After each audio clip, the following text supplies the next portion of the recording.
On The Young and the Restless, Billy Abbott tempting Phyllis Summers with a luscious offer is not just another corporate maneuver or plot device.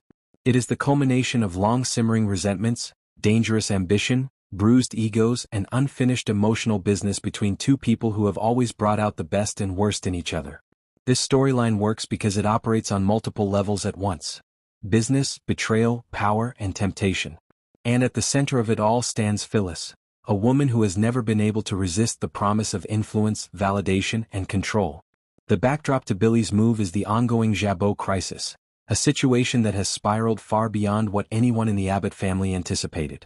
Jack Abbott's attempt to protect Jabot by taking the company offline was meant to be a shield, a way to stall Victor Newman's attack and buy time. Instead, it became an opening. Victor didn't need access to Jabot's systems to inflict damage. He only needed doubt, optics, and public perception. By hijacking the Abbott Communications launch party and turning it into a question mark rather than a celebration, Victor planted seeds of mistrust that are now threatening to choke the company from the inside out. As questions swirl about the AI program, the security breach, and the future of Jabot's valuation, Jack realizes something frighteningly simple. Traditional strategies won't work against Victor Newman anymore. This is not a war that can be won with press releases or boardroom posturing. It requires leverage. Real leverage. And that realization leads Jack to an idea that would have once been unthinkable: bringing Phyllis Summers back into the fold in a position of real power. Billy Abbott becomes the messenger because, frankly, no one else could pull this off. Billy understands Phyllis in a way that others don't. He knows her ambition isn't just about money or titles. It's about recognition. It's about proving she's indispensable. It's about never being underestimated again. Billy also understands that Phyllis is currently in an extremely vulnerable position, even if she refuses to show it. Phyllis made a catastrophic miscalculation when she stole the AI program and handed it to Victor. In her mind, it was a masterstroke. She believed she could control Victor with conditions, extracting a promise that he wouldn't target Jabot because she wanted that company for herself.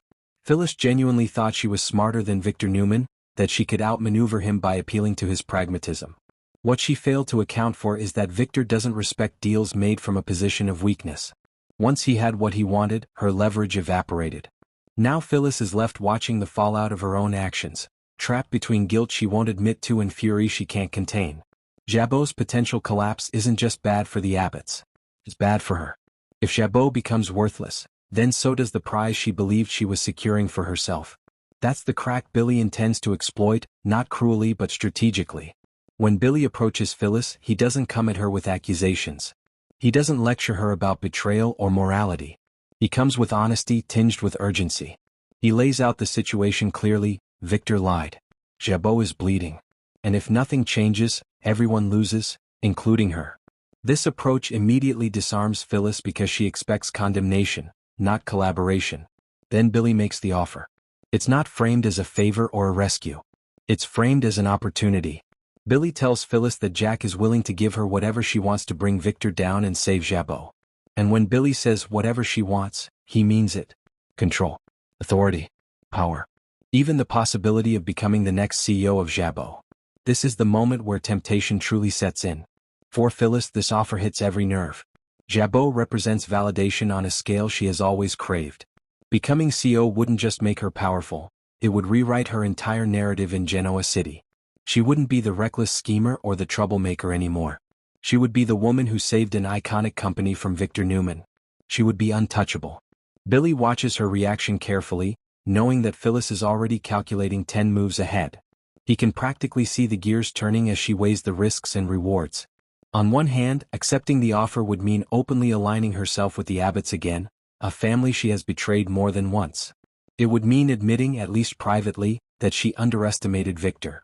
On the other hand, it would put her in a position of dominance she hasn't held in years. What makes this storyline so compelling is that Billy's offer isn't purely manipulative. There's a layer of sincerity beneath it. Billy genuinely believes Phyllis might be the only person ruthless and brilliant enough to fight Victor on his own terms. He knows she understands Victor's mindset because she tried, and failed, to control it. That failure gives her insight no one else has.